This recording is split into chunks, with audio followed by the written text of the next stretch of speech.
Sebelum masuk ke cerita, aku pengen kenalin nih salah satu hosting. Hosting ini sangat favorit nih buat gue. Kenapa bisa gue bilang ini favorit?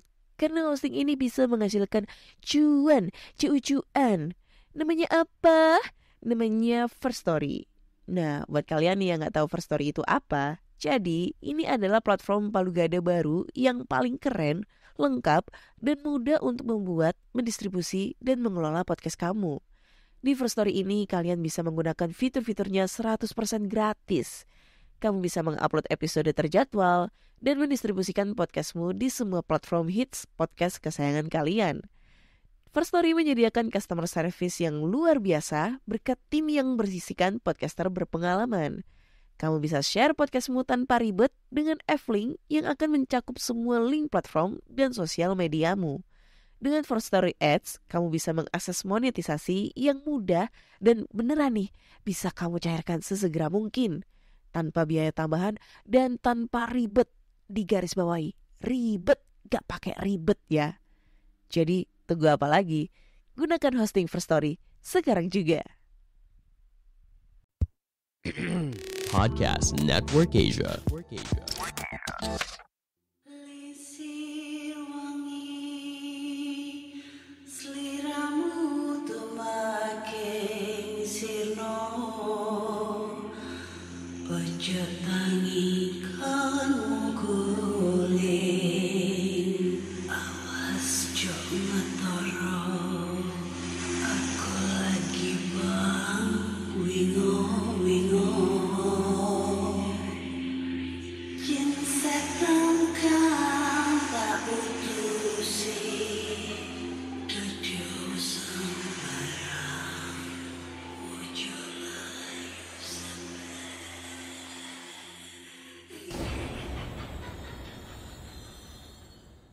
Hai Rek, iya apa kabar? Ketemu lagi dengan aku si Ana di podcast kisah horor.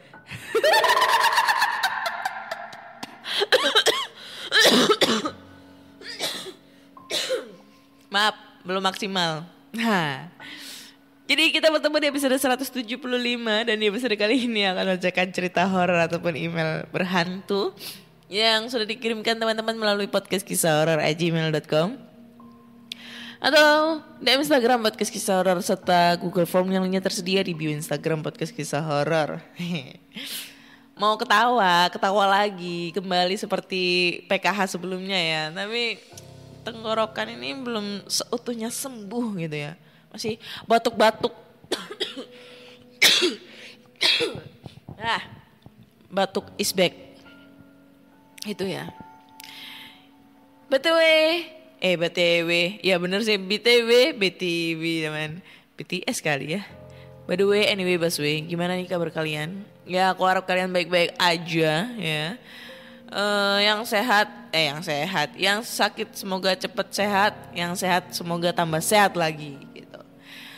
Nggak terasa, kita udah masuk ke episode 175. Dan berarti kurang 25 episode itu kita udah masuk 200 episode, 200 besar gitu ya. Nah pastinya bakal ada giveaway gitu ya buat memperingati episode ke-200. Nah pasti nih ada yang bertanya, Kak giveaway yang second anniversary kemarin aja belum? Kok udah ngadain giveaway lagi? Banyak banget yang DM kemarin. Ya karena kemarin itu banyak banget kesibukan. Terus gue juga gak nggak memprepare waktunya juga. Sehingga itu kayak terabaikan janji aku buat ngasih giveaway buat kalian. Tapi jangan berkecil hati.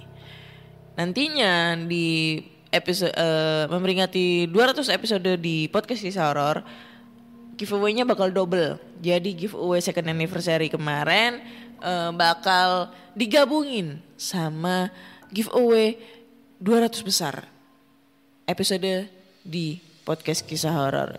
Nah, yang nantinya pasti ada rules-nya, nggak cuma-cuma nih gitu. Nah, buat kalian-kalian nih yang penasaran dengan apa sih rules-nya, gimana sih caranya, dan tertarik banget sama giveaway-nya karena ini giveaway-nya double ya. Jangan lupa pantengin terus setiap episodenya. Itu karena aku sekarang udah jarang banget nih untuk kirim-kirim posting-posting di feed Instagram gitu, udah jarang banget, kayak apa ya, kayak udah nggak ada waktunya gitu. Terus aku mau sedikit nge-review tentang film yang barusan aku tonton yang lagi viral banget di TikTok, yaitu KKN Desa Penyamun. KKN Desa Penari ya. Sebenarnya ini film itu gua tuh nggak seberapa seneng sama film Indo ya, film-film horor Indo maksudnya ya. Semenjak karena terjamanya film horor zaman dulu yang ada semi porno sama semi komedi yang pure nggak horor banget. Akhirnya kayak males gitu kalau setiap ada film horor Indo, kecuali kemarin Pengabdi Setan itu lumayan sih. Nah, karena rasa penasaran, udah 2 tahun tuh nungguin KKN Desa Penyamun itu ya. Akhirnya tadi itu gue nonton sama teman-teman. Ekspektasi gue itu kalau filmnya bakal bagus banget, sesuai, lebih bagus dari yang ada di Twitter. Tapi ekspektasi gue itu ini apa ya, kayak berubah gitu sama realitanya. Jadi kalau menurutku tuh ceritanya agak membagongkan, agak apa ya, rumit, nggak nyambung, nggak ngerti maksudnya kayak gimana. Jadi kan kalau di sesi treatnya itu kan ada cerita si Widya sama si Nur, ya kan? Tapi pada saat kenyataannya di film itu gue nggak bisa ngebedain mana ceritanya si Widya, mana ceritanya si Nur, kayak dicampur aduk jadi satu, dan endingnya itu kayak kurang greget banget gitu ya, kayak kurang greget banget. Tapi masih ketolong sama jump scare-nya, jump scare ciri khas kayak film-film kuntilanak, film-film pengabdi setan itu masih ada lah. Itu masih ketolong dengan itu sih. Tapi kalau sisi horornya kayaknya nggak ada. Cuma mungkin filmnya ini lebih ke ini pembelajaran sama apa ya, kayak ya pembelajaran buat kita semua tentang sopan santun, tata krama di setiap tempat kita datengin, tempat baru yang kita datengin. Itu lebih ke apa ya namanya itu, pesan moral. Nah itu lebih kayak pesan moral, walaupun ini ceritanya based of true story gitu ya. Terus kalau menurutku sih mungkin lebih kalau misalnya ya kalau gue jadi sutradara gitu, mungkin filmnya ini kan ada 2 sisi cerita, dari sisinya Nur sama sisinya Widya. Lebih kayak dibikin lebih ke apa ya modelnya tuh, kalau dibilang itu kayak cerita sehari-hari, ada mungkin ada petunjuk cerita dari sisi Nur, terus diselengi dari cerita sisi Widya, kayak gitu-gitulah pokoknya. Sehingga kita tahu nih alurnya kayak gimana gitu.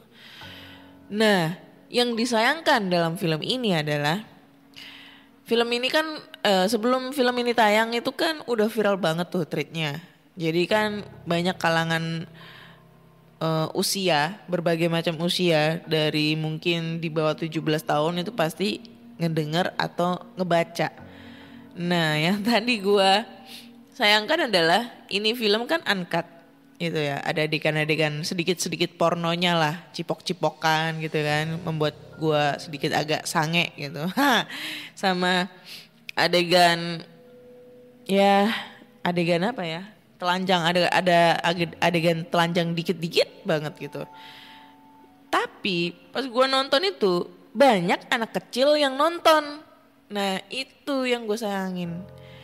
Seharusnya kan mungkin walaupun oke lah, gue gak mempermasalahkan masalah filmnya, tapi gue mempermasalahkan masalah peraturan di bioskopnya. Seharusnya pada saat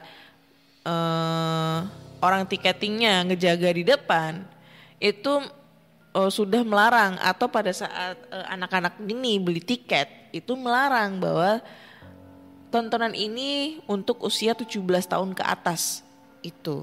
Jadi pada saat anak-anak ini yang masih SMP, bocil-bocil atau SMA gitu nonton, beli tiket itu udah dilarang sama tiketing, sama petugas tiketnya, sama penjaga di depan pintunya gitu.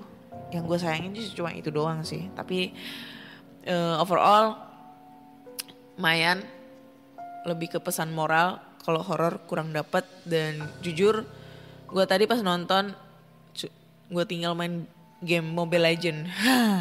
Soalnya udah mulai akhir-akhir pada saat si Ayu itu jadi dawuh, itu udah mulai kurang menarik tuh. Kurang greget gitu deh. Itu sih review aku. Oke.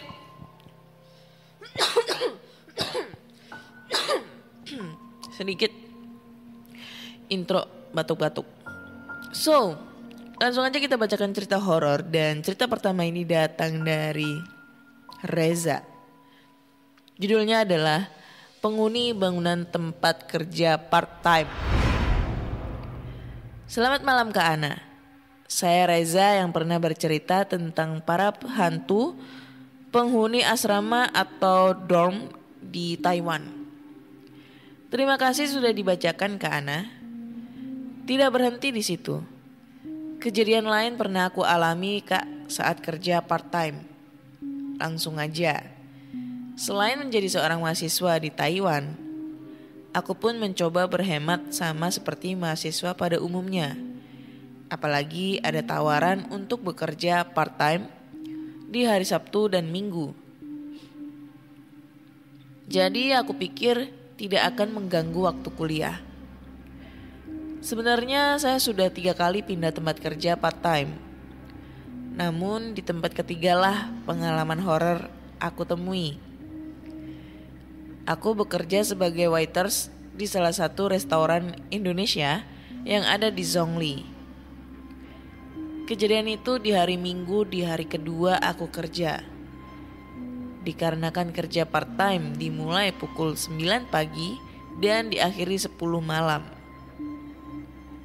Itu gak part-time ya, jam 9 pagi sampai jam 10 malam. Full day bro. Maka seperti hari pertama, sebelum restoran close pukul 10 malam, maka aku diharuskan mengepel di lantai 3.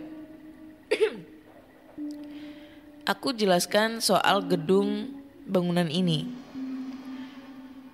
Restoran ini memiliki 5 lantai dengan mode bangunan tua dan usang. Lantai 1 dipergunakan sebagai dapur dan kasir, serta beberapa kursi dan meja makan. Lantai 2 dan 3 juga digunakan sebagai tempat makan. Sedangkan lantai 4 gudang dan lantai 5 adalah digunakan untuk acara partai resmi besar seperti pernikahan ataupun perayaan cap gomeh. Nah, saya diharuskan mengepel sebelum restoran tutup. Dan saya mengepel dari lantai 1 sampai 2.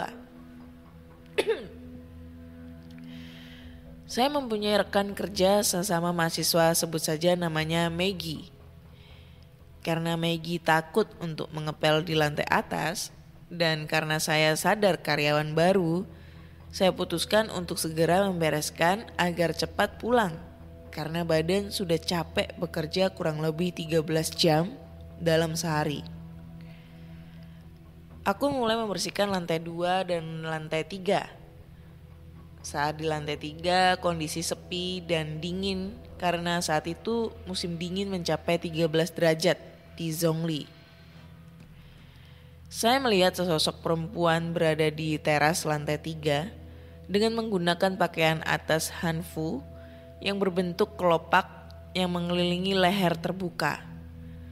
Dengan kepala memutar, saya pun terdiam sesaat dan masih memegang batang kain pel yang menempel di tangan. Sesaat itu aku segera mematikan lampu lantai 3 dan segera turun ke lantai 1 tanpa melanjutkan mengepel di lantai 3. Kejadian itu berulang sampai beberapa kali saya kerja part-time. Karena rekan kerja saya tetap tidak mau mengepel di jam malam saat akan restoran close. Mungkin itu sedikit cerita dari saya, Kak. Oh ya, terkait dengan bangunan asrama atau dorm di kampus, saya kirimi foto saat saya berada di depan samping gedung bangunan asrama. Karena gedung asrama itu saat ini sudah digusur. Dan foto ini diambil di tahun 2019. Saya kirimi juga cuplikan video di depan asrama di kampus. Terima kasih Kak Ana sudah dibacakan. Mohon maaf terlalu panjang dan mungkin belibet dengan tanda baca yang kurang. Sukses terus podcast kisah horor. Selamat malam. Oke, gue lihat fotonya. Oh ini fotonya. Lu yang mana, Kak? Yang pakai kacamata apa yang pakai kaos jersey basket nih? Oh. Tahan dulu. Oh, ini dia ngasih video story IG. Gede sih kampusnya, gila. Ya. Ini yang ngirim cerita tentang teror hantu di kampus, di asrama di Taiwan ya. Menurutku sih ceritanya mungkin di cerita pertama, di cerita yang kedua ini agak kurang greget. Karena yang gue bayangin cuma dia ngelihat sosok perempuan, kepalanya muter gitu ya, muter. Dan spesifikasinya kurang begitu jelas. Tapi kalau misalnya gue berada di posisinya Mas Reza, ya pastinya serem banget anjir, takut gitu ya.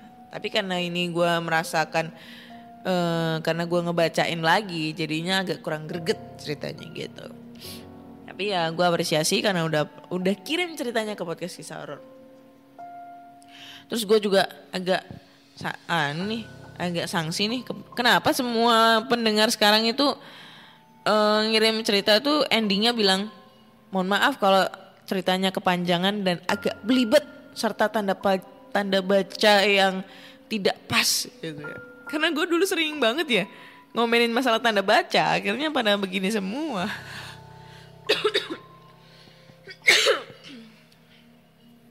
Oke, lanjut ke cerita kedua.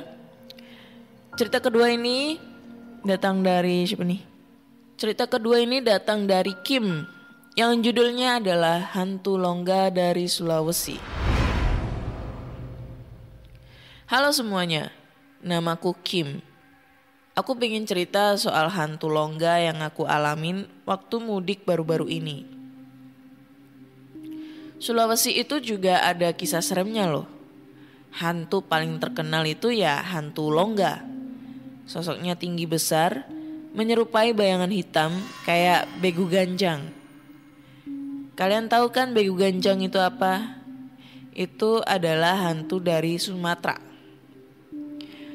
Waktu itu aku lagi liburan ke Sulawesi, tepatnya di bagian Tenggara. Suatu hari di sela-sela hari-hari acara mudik, aku nginepnya seminggu. Aku duduk di balkon depan rumah saudaraku sama sepupuku, Mike. Aku cerita-cerita soal teman-temanku yang dikejar hantu saat mereka main jelangkung tengah malam dan betapa konyolnya mereka menghadapi hantu sampai ada yang terkencing-kencing. Lalu kami tertawa-tawa.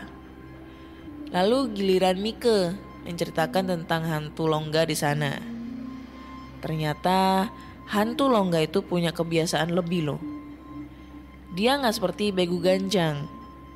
Begu ganjang yang biasanya baik dan bisa menolong manusia, tapi longga tidak demikian. Dia sering menampakkan dirinya dan mengganggu manusia. Yang tidak kuat iman waktu melihatnya akan menderita sakit yang tidak kunjung sembuh sampai mati. Dulu waktu balita, ayahnya Mike pernah melihat hantu longga. Berarti hantu longga sudah ada sejak tahun 60-an. Aku gak sadar sudah hampir maghrib. Waktu itu rumah Mike masih dekat hutan. Jadi depan balkon persis itu ada hutan. Jadi kami membayangkan yang seram-seram. Bener aja. Aku dengar ada suara mencangkul dari kejauhan yang makin lama makin dekat. Dan aku tahu Mika juga mendengarnya karena dilihat dari raut wajahnya yang sudah cemas. Dan aku lihat dari kejauhan sana di tengah hutan ada sosok hitam tinggi besar. Aku tahu Mika juga melihatnya. Tapi untung kami pura-pura tidak menghiraukannya dan beralih topik pembicaraan yang lain dengan Mika. Apa sebaiknya kita masuk rumah saja dan mandi? Ajak Mika. Ayo, kataku. Lalu kita masuk rumah dan mengunci pintu rapat-rapat dalam keheningan dan kami berdua dalam keadaan merinding. Terima kasih kak, sekian ceritaku. Hantu longga. Ntar dulu gue mau pengen tahu sih hantu longga tuh kayak gimana. Aduh, masih pilek nih.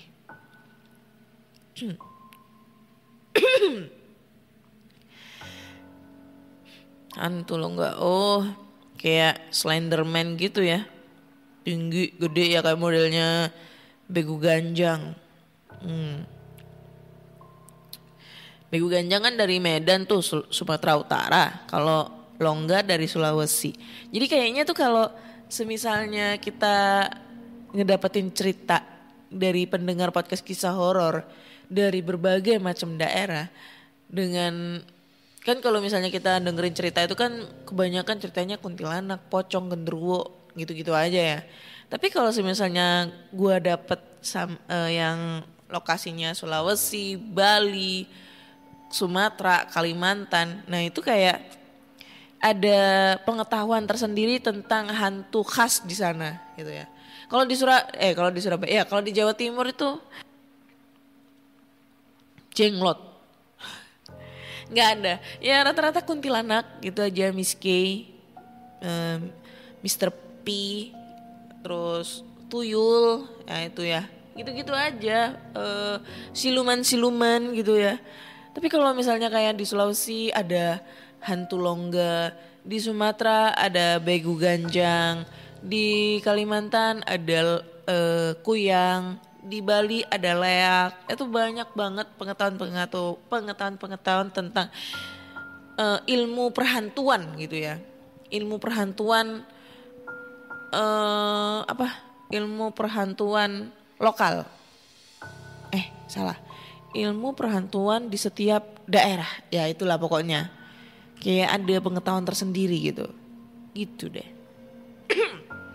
Oke, next kita lanjut ke cerita berikutnya. Cerita berikutnya ini judulnya adalah Wewe Gombel. Wadidaw.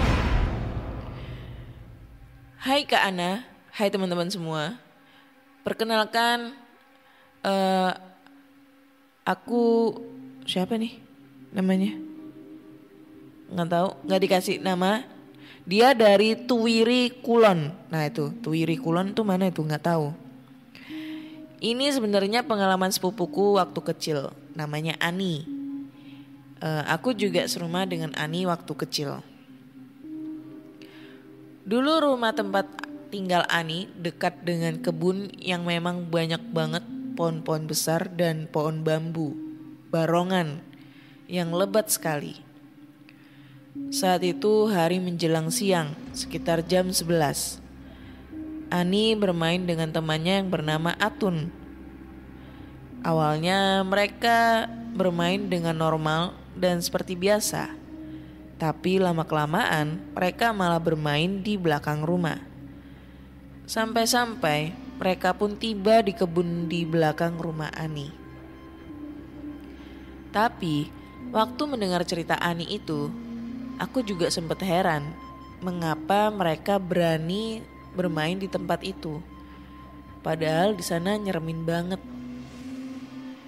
Aku bisa tahu karena waktu kecil kalau aku nangis, pasti aku dibawa ibu ke kebun itu. Dia ngancem kayak gini. Hei, kalau kamu tidak mau diem, aku akan kulemparkan ke pohon bambu itu. Ibu bilang gitu supaya aku ketakutan dan mau diem. Tapi aku malah nangis terus. Ani dan Atun melanjutkan bermainnya. Beberapa saat kemudian mereka melihat ada wewe gombel yang terbang dari pohon bambu menuju arah mereka. Mereka ketakutan dan berlari menyelamatkan diri dari kejaran hantu wewe gombel itu. Tapi di tengah jalan mereka terpisah. Atun beruntung, dia berlari ke rumah neneknya. Dia pun bertemu neneknya dan berkata, "Nek, aku dan Ani dikejar wewe gombel." Neneknya pun berkata, "Mana Ani sekarang? Kenapa dia tidak bersamamu? Dia tadi berlari ke rumah." Sementara itu Ani sedang sial. Dia berlari ke rumahnya, namun di sana sepi, tidak ada orang sama sekali.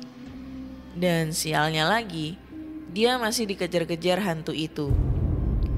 Dia masuk ke kamar, mengunci pintu rapat-rapat, dan dia pun semakin takut karena pintunya digedor-gedor dengan keras oleh hantu itu. Tapi beruntungnya dia, beberapa saat kemudian, para tetangga terdekat pun menghampiri kamarnya dan dia pun bisa tenang kembali. Maaf kalau ceritanya kurang jelas. Kejadian ini udah lama sekali, Kak. Thanks ya, Kak, udah mau dibacain dan terima kasih udah mau nge-share cerita ini. Saya harap banyak yang memberi komen yang membangun. Bangun apaan anjir? Ini ceritanya agak membagongkan juga nih, ya. Maksudnya kurang greget ceritanya itu ya. Jadi ceritanya dia sepupunya ini ketemu wewe gombel, dikejar-kejar wewe gombel. Tapi kayak kurang greget ceritanya. Padahal kalau dari judul nih ya, dari judul wewe gombel itu udah serem anjir. Perumpamaannya udah serem banget. Kalau gue kan nggak bisa ngelihat nih, gue nggak bisa ngelihat hantu. Tapi kalau ngelihat dari ilusionis, kalau ilusionis lu kira Romi Rafael? Ini dari illustration, illustration, so English lu nah. Ilustrasi ya, ilustrasi, gambar, wewe gombel, itu serem banget anjir. Yang dia badannya kurus, telanjang, rambutnya aut-autan, kukunya panjang-panjang, tangannya panjang, dan itunya panjang. Tahu kan itunya apa? Susunya panjang, ya payudara maksudnya ya. Ini di sini mah nggak ada sensor-sensoran, nggak apa-apa masalahnya. Jadi payudaranya tuh panjang banget sampai bawah. Nah, itu yang biasanya apa ya? Katanya sih kalau dulu zaman dulu tuh denger tuh wewe gombel itu istrinya genderuwo.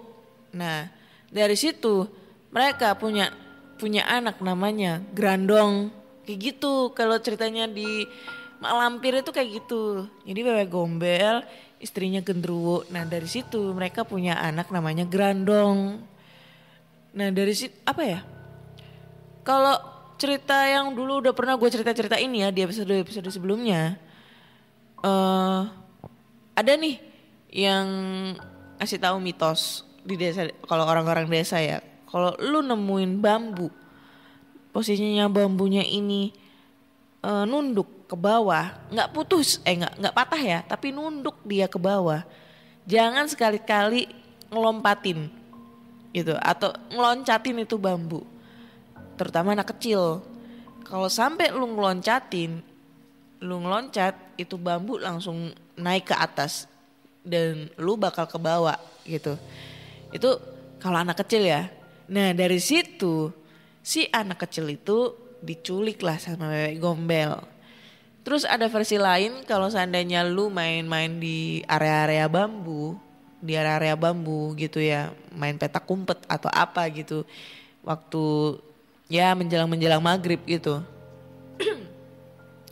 Bakalan diculik wewe gombel. Nah, kalau semisalnya kalian udah diculik wewe gombel tuh, pertama kalian bakal diajak main sama anak-anaknya.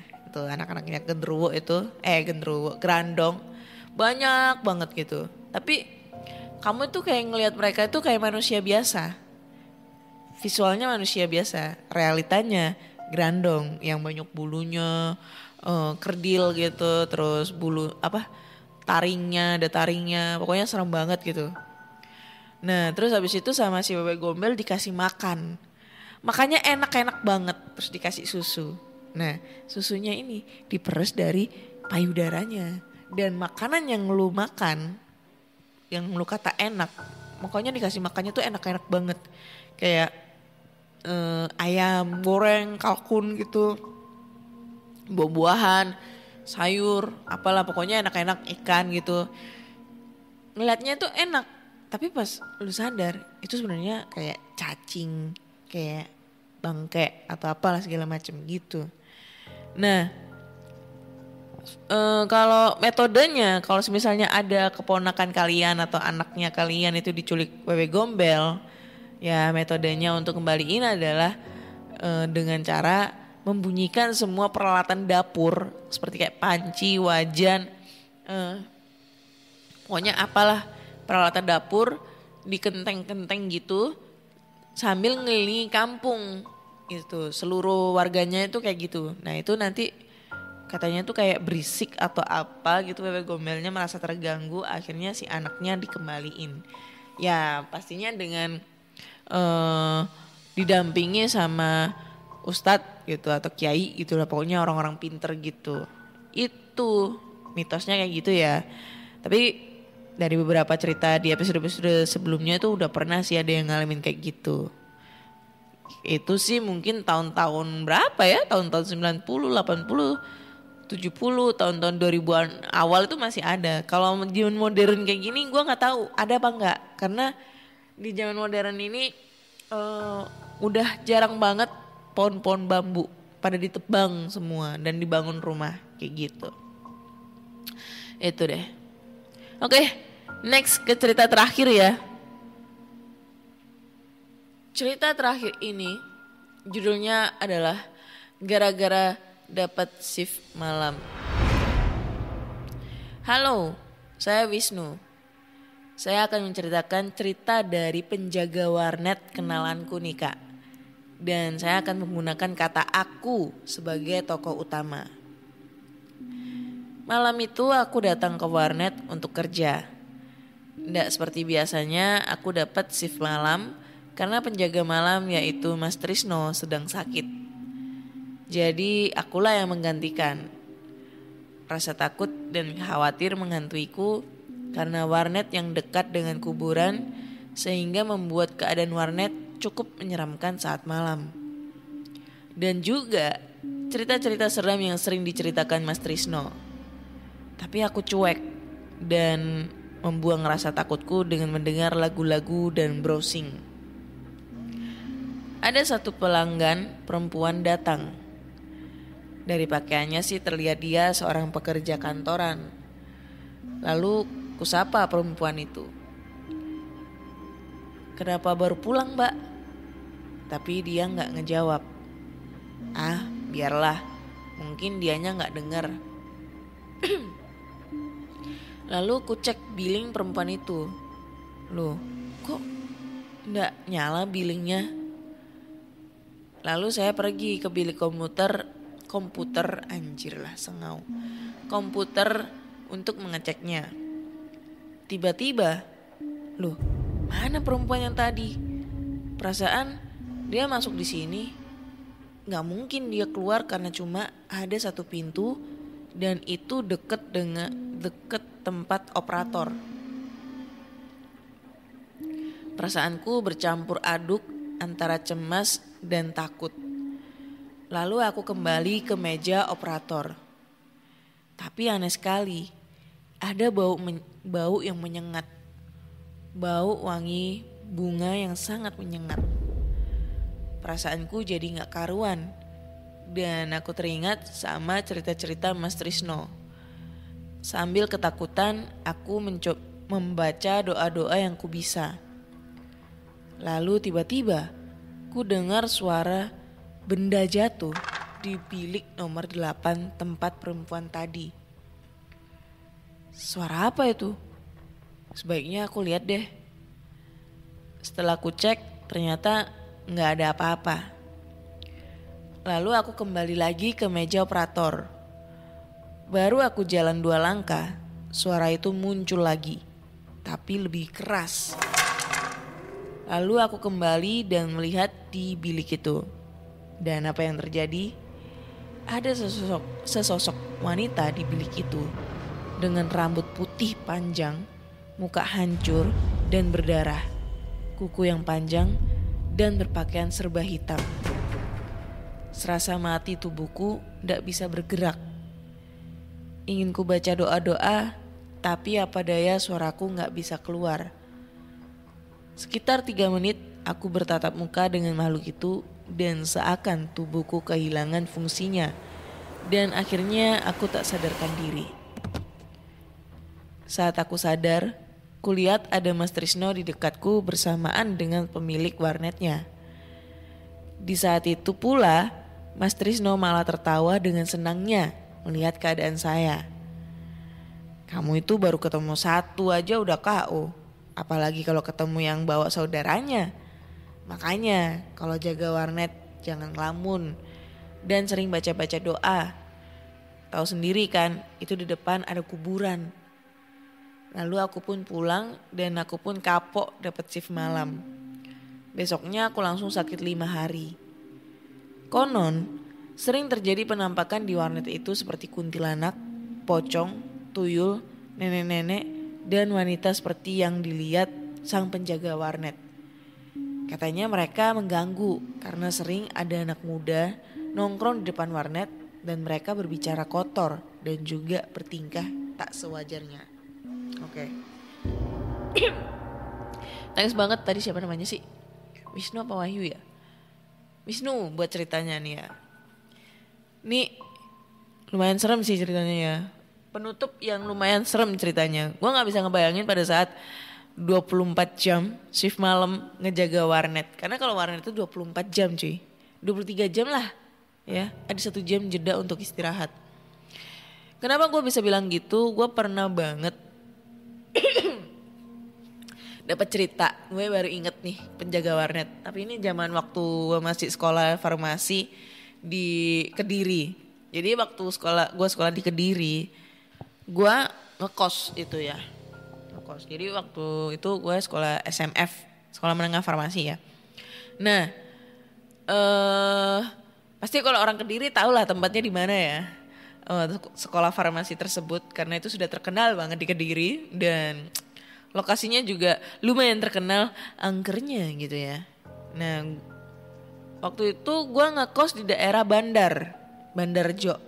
Gue masih inget banget Bandarjo Gang 2B ya. Nomor rumahnya gak usah diinget, gak usah disebutin.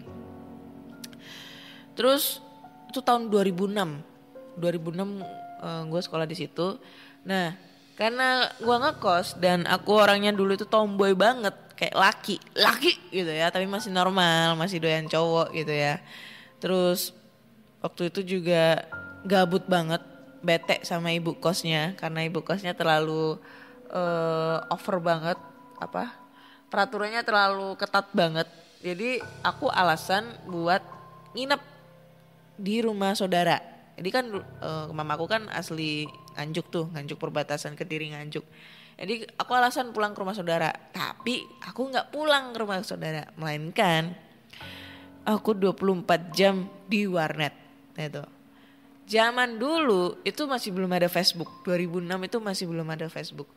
2006 itu masih zamannya Friendster. Woi, anak 90-an tuh pasti ngerti lah Friendster itu apa ya. Jadi 2006 itu belum ada Facebook itu baru 2009. Jadi gue tuh waktu itu main Friendster terus nyalain Winem, habis itu coba sih kalau kalian anak 90-an pasti tahu MRC ya, MIRC. Itu kayak semacam chatting room, nyari kenalan-kenalan. Kalau zaman sekarang tuh namanya ada yang namanya Bitalk, ada yang namanya Tantan, ada yang namanya Tinder. Nah, itu kan ada fotonya tuh. Ada fotonya, bisa telepon dan lain-lain. Tapi kalau MRC itu nggak bisa telepon, nggak ada fotonya. Jadi cuma chat-chat biasa. Ada roomnya sendiri, ada room cewek Bandung, cowok Bandung, cewek Surabaya, cowok gaul, kayak gitu-gitulah, banyak banget lah roomnya. Jadi kita bisa pilih-pilih roomnya. Nah, waktu itu kegiatan gue cuma main Friendster, main MRC. Jadi kalau misalnya nanti kita penasaran dengan fotonya itu anak, kita ngeliat di Friendsternya gitu. Friendster tuh dulu, aduh, canggih banget. Bisa wallpaper ala-ala emo, klip-klip gitu-gitulah ya. Habis itu kalau misalnya kita penasaran ngeliat pengen video call, kita sewa webcam. Habis itu kita video call lewat Yahoo Messenger gitu. Aduh, apa ya, kangen banget dengan zaman-zaman gitu. Nah, waktu itu kebetulan yang dulu gue pernah cerita nih, waktu rumor-rumornya ada pocong keliling, tapi di beda gang. Di beda gang. Bukan di gang gua, melainkan di belakangnya rumah sakit Gambiran, Kediri itu, di tempat kosnya temanku. Nah, waktu itu gua gabut, stres gitu kan. Nah, akhirnya karena bosen nih main komputer, main chat-chatan. Gue kan kalau misalnya kalau ngechat itu kan main primbon, nyari primbon, cerita-cerita horor gitu kan.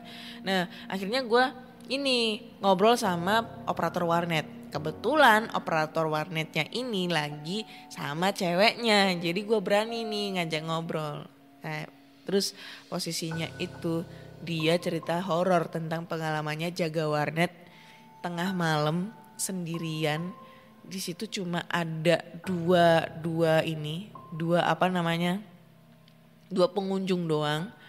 Terus tiba-tiba katanya nih ya, ada cowok itu datang ke warnet gitu. Datang ke warnet terus nanya kayak cowok biasa gitu, katanya nanya, "Mas, nomor berapa nih yang kosong?" gitu kan. Terus si masnya itu jawab, "Oh, nomor 5. Gue ngawurnya, ini nomor berapa, gue lupa nomor berapa. Pokoknya dia bilang, "Oh, situ nomor 5 mas," gitu. Terus dia masuklah ke biliknya itu. Nah, pas ada nggak sampai setengah jam sih, 10 apa 20 menit gitu, itu billingnya nyala gitu. Nomor 5, billing nomor 5 itu nyala, ada yang make. Nah, pas sekitar 10 apa 20 menitan, gue lupa, udah lama banget ceritanya. Nah, si operatornya itu kebelet pipis gitu, kebelet pipis. Nah, dia ke toilet dah itu, sekalian mau bikin kopi gitu. Nah, posisinya dia mau ke toilet, itu kan toiletnya di belakang. Nah, jadi kalau dia mau ke toilet, itu ngelewatin bilik nomor 5. Dan kalau kalian tahu kan warnet, kalau bilik itu kan nggak ada pintunya sih itu biliknya, cuma biasa gitu, meja, terus habis itu di sekat-sekat gitu. Terus kelihatan dari atas gitu. Nah, pas dia lewat, bilik nomor 5 itu gak ada orang gitu kan. Tapi posisinya komputernya nyala gitu. Nyalanya itu cuma tampilan Windows gitu yang luarnya gitulah. Tampilan desktopnya itu. Ya udah, dia mikir, "Oh, mungkin ini si masnya lagi ke toilet gitu ya." Nah, pas dia menuju toilet kan, sampingnya toilet kan dapur tuh. Kamar mandinya kebuka, kosong, nggak ada orang. Terus dia cek lagi di bilik 5, nggak ada orang. Terus dia ngecek semua bilik, itu nggak ada orang sama sekali. Habis itu dia lihat di layar komputernya dia, di operator, billingnya nyala. Nah, otomatis dia bingung, nih cowok kemana anjir, belum bayar kok kabur. Nah, dia nanya sama pengunjung yang kebetulan itu di depannya bilik nomor 5. Terus dia nanya, "Mas, pengunjung yang bilik nomor 5 ini kemana?" gitu. "Kok gak ada, belum bayar lagi," digituin. Si masnya kaget. "Hah? Mana ada mas, orang dari tadi gak ada orang masuk ke bilik itu." Kan kelihatan aku dari sini. Soalnya itu biliknya pas-pasan depan-depan. Kan kalau misalnya masuk kan kelihatan orangnya jalan masuk ke bilik nomor 5. Gitu katanya. Nah si operatornya kaget. Yang bener mas gitu. Ini tadi dia itu loh masuk ke bilik nomor 5 loh. Ini billingnya masih nyala loh gituin. Terus si masnya itu yang pengunjungnya bilang iya beneran mas serius gak ada gitu. Gak ada orang masuk. Cuma kita bertiga operator, saya sama pengunjung masnya yang ada di pojok. Terus masnya yang di pojok itu kan kayak penasaran gitu. Ya pokoknya adu mulut lah dari situ. Terus dicek di CCTV itu nggak ada orang masuk di jam segitu. Gila kan? Gila. Ini setannya canggih cuy. Di zaman itu 2006 setannya canggih. Udah bisa main komputer. Udah bisa ngeklik billing komputer gitu ya. Billingnya ada lumba-lumbanya itu ya. Kalau sekarang udah jarang warnet. Warnet itu udah jarang. Karena kebanyakan orang itu maksudnya udah jarang orang nge-warnet ya. Jadi ke warnet itu cuma numpang ngeprint doang. Kalau main-main di warnet tuh udah jarang banget karena kebanyakan orang sekarang udah punya gadget. Gadget aja udah bisa ngeprint suatu berkas lewat gadget. Kalau nggak gitu udah punya laptop masing-masing gitu. Beneran dah. Zaman tahun 90 2000-an awal itu zaman-zaman ngangenin banget. Kalau kalian generasi itu kan pasti kalian kangen banget gitu. Ke warnet gitu kan. Terus habis itu kalau biasanya kan operatornya suka nyalain musik tuh. Nah musik-musiknya biasanya lagunya ada band yang Surga Cinta. Kalau gitu lagunya Ungu, lagunya Peter Pan yang Ada Apa Denganmu. Atau lagunya Peter Pan yang Mungkin Nanti gitu-gitu jir. Gila kangen banget. Oke deh kayaknya cukup sekian dulu di episode 175 ini. So buat teman-teman semua nih yang pengen berbagi cerita, jangan lupa kirim cerita kalian ke podcastkisahhoror@gmail.com atau DM Instagram Podcast Kisah Horor serta Google Form yang linknya tersedia di bio Instagram Podcast Kisah Horor. Jangan lupa juga follow Podcast Kisah Horor di Spotify dan di Noise. Dan jangan lupa kasih rating bintang 5 untuk Podcast Kisah Horor di Spotify. Akhir kata saya Ana undur diri. Terima kasih sudah mendengarkan dan bye-bye.